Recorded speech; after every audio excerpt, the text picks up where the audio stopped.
In what seems many, many lives ago, I used to pile my kids into the back of a big old F-150 extended cab. I love that truck. It was a great truck, and it was a really good truck until it blew up the night that I was having dinner with Ann Richards. But that's a Texas story for another time. It had a camper shell on it, and we took off camping. That truck went from the Tetons to Oaxaca. And sometimes, though, we would leave our car at the border and get on a bus and head south. We wandered around in the jungles of Veracruz, explored tiny villages next to magnificent waterfalls, and we stayed in a rainforest preserve called Nancillaga. It was on the edge of the giant Laguna de Catemaco, and at night, everyone would leave except for me and my kids, and we would shine our flashlights out over the lake just to see it, speckled with hundreds of alligators' eyes. Well, one time when I was in Veracruz and talking to a friend, I said, I knew so much more about his state than I did about any of the states of Mexico on the border of Texas. And his response has always stuck with me. He said, well, it's just good for you to get on through the border states. Don't stop. He said, they're dangerous, but really, en todo el mundo, todas las fronteras son peligrosas. All over the world, borders are dangerous. Borders, they're places where something starts and where something ends. Places where things gather. They're places where things are trapped. They're places where what is known is traded for something unknown. Places where dreams are anticipated and are dashed. Places we're told to wait. Places where authority, order, tradition, manners, currency are all in flux. Places where great possibilities are met by great risk. Now, today the church marks the second Sunday of Lent.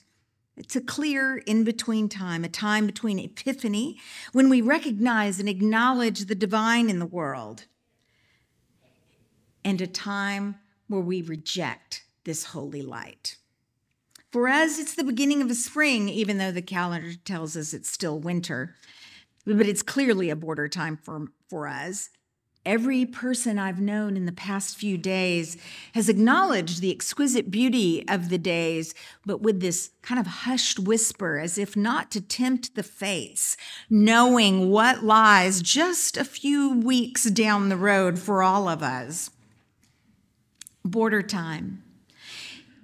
Border time is a time when we reevaluate our places in life, in the world, when we wonder about our tasks, our roles in life, when we wonder about God's plan, when we wonder how we follow Jesus not knowing what is before us. Today we meet Jesus and his disciples on a border. They wandered to Caesarea of Philippi, and this was a Roman stronghold, although it was once the northernmost point of ancient Israel. And it's here at this ancient border where Jesus decides to have a conversation about his reputation. Who do others say that I am? One of the great prophets. You may even be reincarnated. But who do you think I am? Well, Peter pops up and says, you are the Messiah, the Christ. Oh, don't tell people that, Jesus says. You see, when Peter declared Jesus the Messiah, he wasn't imagining the character of the Messiah, the Christ that we know. Everyone around them at this gathering knew exactly what Peter meant. Peter was declaring that he believed Jesus had brought them to this ancient border to announce that Jesus was the one who would purify their community, would reestablish Israel's superiority, expand its geography, increase its wealth. Great things of legend were going to come from his friend, and he was announcing it at this border. It was laying a flag. Oh, don't tell people that. Jesus hears Peter and begins to talk about what he sees for himself. He talks about turning the conventional understanding of Messiah inside out, about a Messiah who would be rejected, about a Messiah who suffers. Of course, Peter, the one who always had something to say, interrupted him and took him aside and chastised Jesus. Were happening today, I can imagine him saying, Jesus, this is the worst TED Talk of all time. What is all this about suffering and death? Was this not vetted? Have we given up everything for you to ruin it all? What good is a dead Messiah? Poor Peter.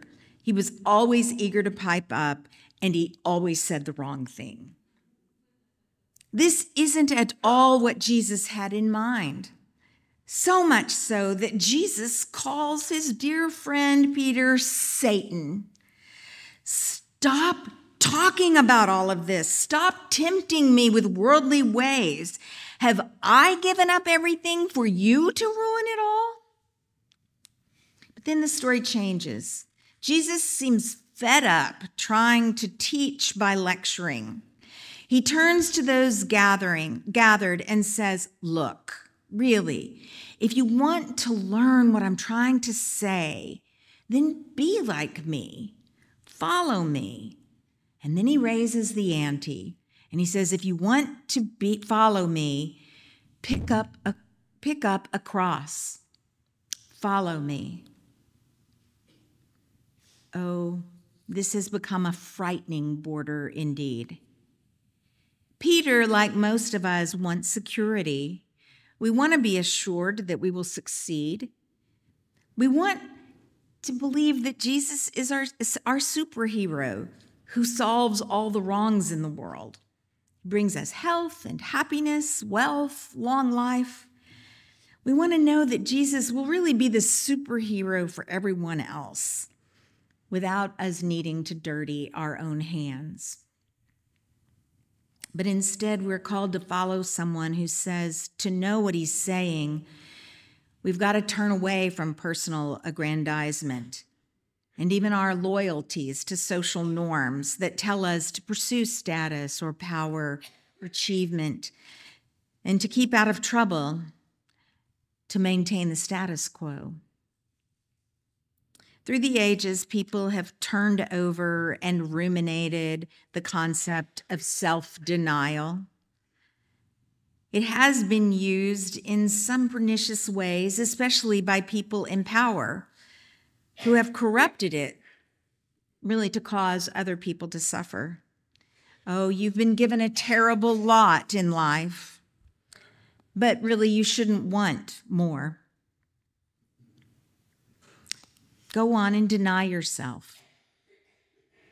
In this short month that our nation has named Black History Month, we're reminded that the word uppity was and is used to oppress people of African descent who have had the audacity to aspire to the goods, the services, the wealth, acknowledgement, education, political representation of their siblings of European descent. It's sometimes used in ways of personal piety. We think about giving up things for Lent. It's even been used to glorify abuse.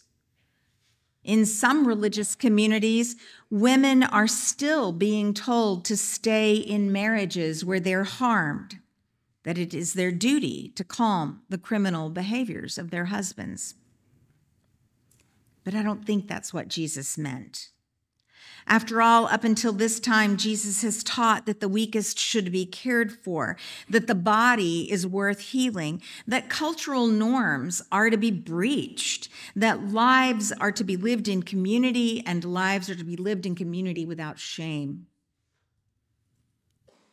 In light of the redirection of what a Messiah is, Jesus is saying that cross-bearing, self-denial, is recognizing that the dominant tenets of society then and society today stand in contrast to us, those who follow Jesus. Jesus wasn't calling on people to just lose their lives for any old reason, for private reasons, for personal wealth and gain. Cross-bearing, living in opposition to dominant ideologies, is a turning toward and an embrace of an alternate worldview. It's a turning toward and an embrace of a community of like-minded cross-bearers who participate in activities that liberate themselves and others, that restores homes and dignities for others. A community of people who speak in truth, who seek forgiveness, who offer charity or love, who live in these ways that challenge the powers of the world. You know, I don't know about you, but of late, I must admit, I've grown weary of cross-bearing. I've grown impatient with those who claim to be Christian, who tell people not to be vaccinated. We saw it all over the place with COVID, but now it's with measles. Who hold up personal freedom as a religious virtue. It's not. God gives us the ability to turn toward the cross or to turn away from the cross, and that's about it. And to turn toward the cross means to live in humility, in care for the greater good, offering ourselves for the good of one another. Our society grants us personal freedom, but it has nothing to do with cross-bearing. I've grown weary of people who claim to be part of the Christian community, who have important roles, say like a school superintendent, who can stand on the national stage and defend their homophobic and transphobic policies that more than likely opened the door to acceptance of bullying and brutalizing of trans students. Arguing about whether or not Nex's death was caused by the altercation in the bathroom is splitting hairs. The issue is that they were beaten in the bathroom by other children, and adults in control don't stop to examine what they've done to create a world where this is okay. In fact, this superintendent goes forward and says, I quote, there's not multiple genders. There's two. That's how God created us. Someone willing to defend his words, even since the news of Benedict's death became public, calls from Oklahoma to the Rainbow Youth Project National Crisis Hotline for LGBTQ plus youth have spiked more than 500% just from Oklahoma. Cross-bearers are standing up for children in bitter school board meetings, demanding education based on scientific method, education that includes a variety of voices, education that prepares children for the world, and education that teaches respect of self, others, and all of creation, and prepares children to be curious about the world, ready to see what is on the other side of their personal borders. Cross-bearers sound like Nex's grandmother, who said she doesn't really understand what it means to understand oneself as trans, but that Nex was teaching her. I've grown weary hearing about the prison population in the U.S. We have total numbers of more people imprisoned than any other nation in the world, and in per capita numbers. And now we have a growing number of for-profit prison companies managing prisons. And let me tell you something about capitalism. People do not begin businesses to close them.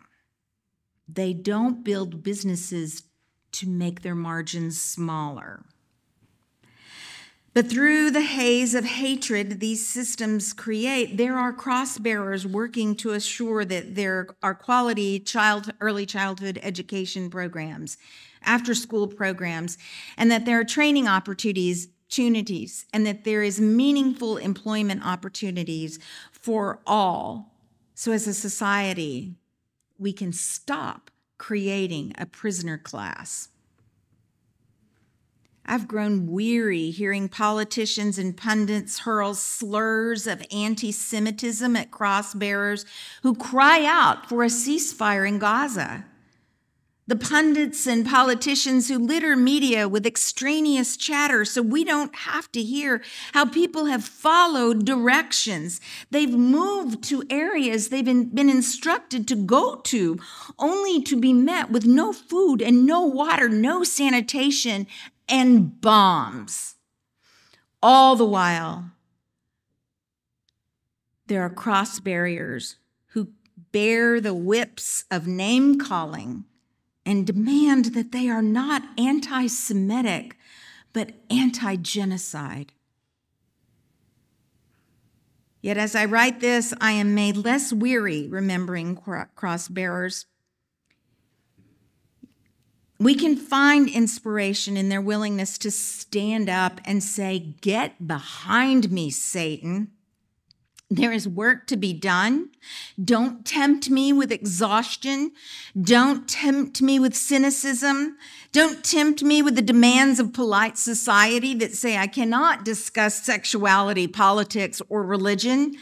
Get behind me because I live in the hope of Christ, and there is work to be done." Hope is not a sentimental nicety. It is active, it is gritty, it is determined.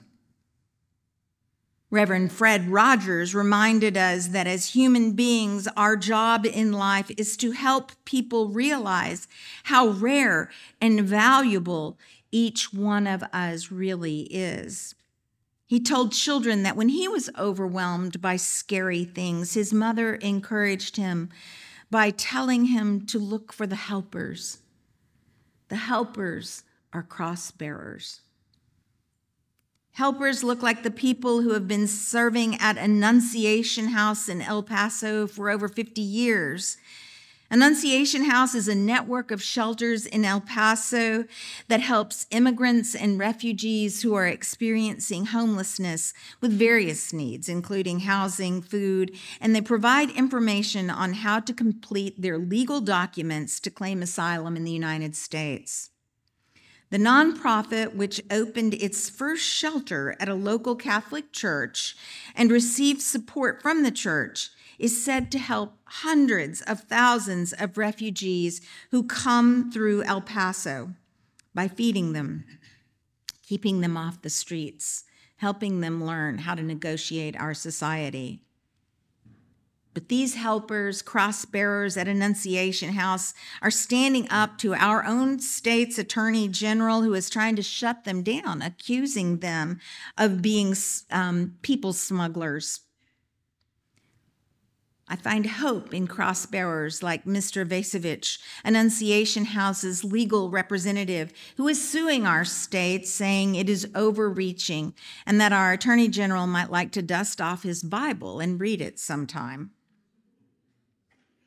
I'm inspired by Reverend Filiberto Pereira, who for years has led a ministry of the Christian Church Disciples of Christ, Southwest Good Samaritan Ministries in Brownsville, as well as an orphanage in Matamoros that provides food, legal, psychological, and spiritual support and shelter for refugees and immigrants.